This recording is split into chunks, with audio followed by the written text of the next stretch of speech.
All right, you guys, welcome back to the channel. I'm so excited to have you here. Thank you for clicking on this video. So today I have a challenge for you guys, and that challenge is if you hear a news story or see a headline and it just seems so beyond the pale, so outrageous, go fact check it before you run with it, because 99% of the time, it's not true. If it seems like it's something that you're like, I can't believe this, then probably don't. Sometimes it's true, sometimes it's true. Most of the time it's not. So that's my challenge for you guys going forward. If it seems unbelievable, it probably is, and I challenge you to fact check it, because that's what we're talking about today, is an unbelievable story that many people believe because they're retarded. I guess let's get into it, but before we do, this is your reminder to subscribe to this channel and give this video a thumbs up. I greatly appreciate it. It does help me out a ton. If you want to follow me on any other social media, it is always linked down below. And without any further ado, let's dive right in.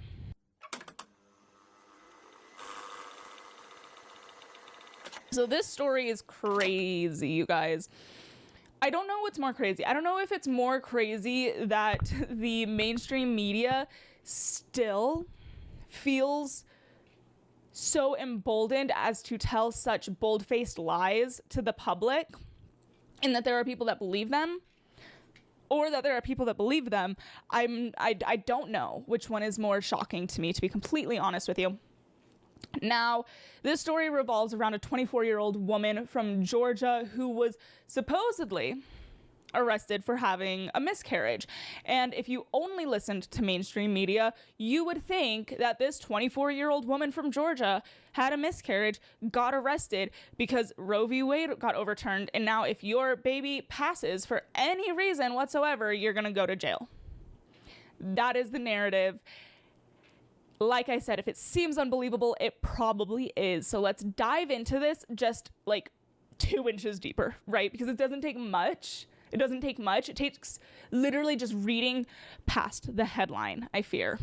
First things first, there are no laws that punish women for having an abortion. Let's get that out of the way. Even in the strictest states, it is always at the hands of the provider. A woman would not be locked up for having an abortion. The provider would be. Now, this can create issues, and we will get into that.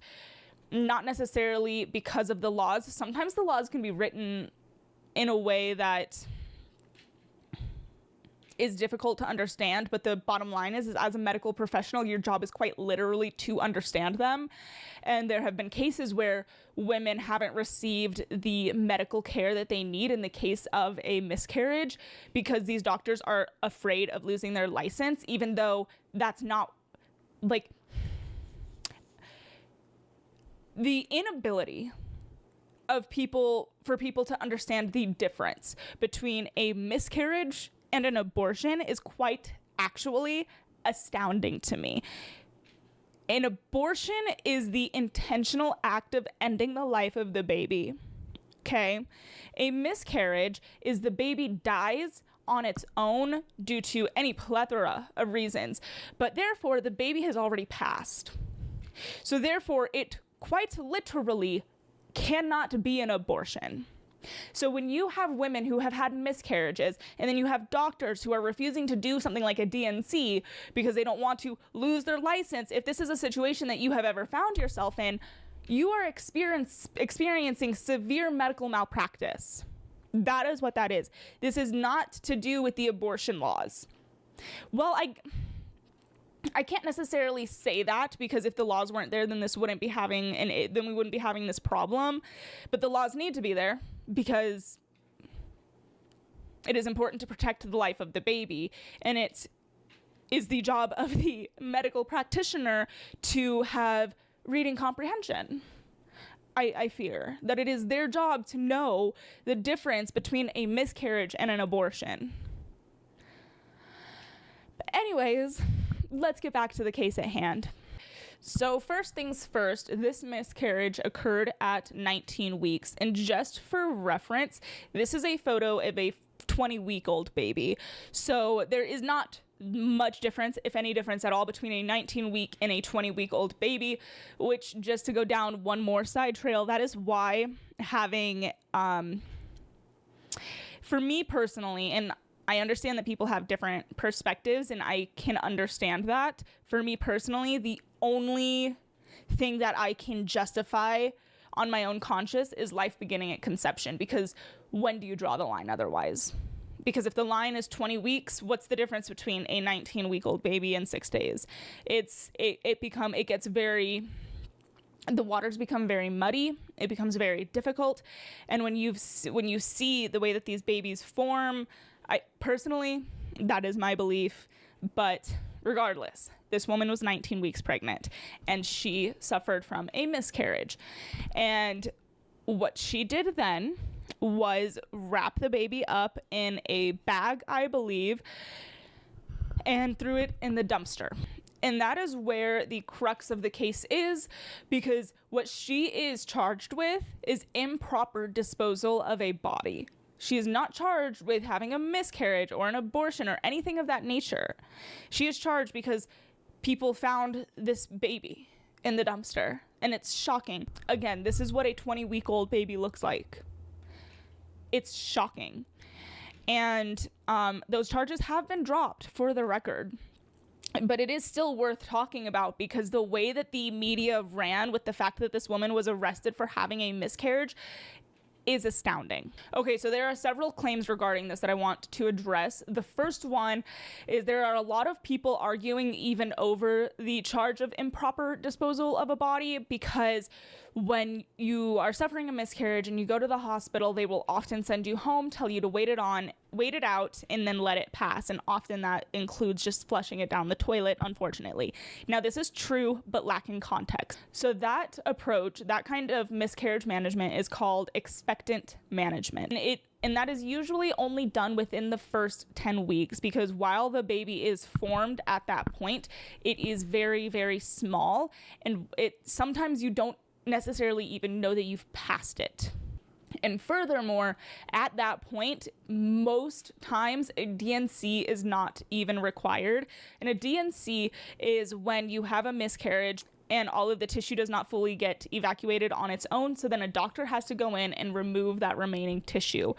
So then post 10 weeks, sometimes they'll do wait and see. Sometimes they will go ahead and do a DNC. It kind of just depends on the situation. Now, but if you are within that 10-week frame and you go home, I imagine some women do recognize what it is and have a burial. Some women don't. But that is where that argument kind of starts coming in. But you have to understand that that isn't what we're talking about here. We're talking about a 19-week baby. That baby is... You're not flushing that baby down the toilet, okay? You're not throwing that baby in the dumpster. And so you can disagree with the charge. I personally have a little bit of a nuanced view on it, which we're going to get into, but that is what it is. The reason that my view is a little bit more nuanced on this is I have a sneaking suspicion that this mother got scared. I have a suspicion that because of the mass media storm regarding Roe v. Wade, regarding all of these arrested miscarriages and all of this woman was at home. She suffered from a miscarriage and she panicked. Because of the media, she probably thought she was going to go to jail just because she had a miscarriage and just wanted to get rid of the evidence. If I had to venture a guess, I would think that that is likely what happened. She was probably too scared to call the hospital to ask what to do. She was probably too scared to call anybody to ask what to do, because the media had told her over and over and over again that she's going to go to jail if she has a miscarriage. And so she did something stupid and irresponsible out of fear. But I think the lesson to learn from that, and it's insane to me, and I could be wrong, this is just my personal theory regarding it, they then take her story and say that she was arrested for having a miscarriage. And I hope that she recognizes that that isn't true, and maybe that that's a little bit of an awakening for her, that maybe none of those stories were true, because they're not. And it's very sad that these people have such little regard for what these intentionally misleading stories do. Obviously, they have every right to do it, but just blatantly lying, just the blatant lies, because it's a blatant lie. And it's a potential consequence of that.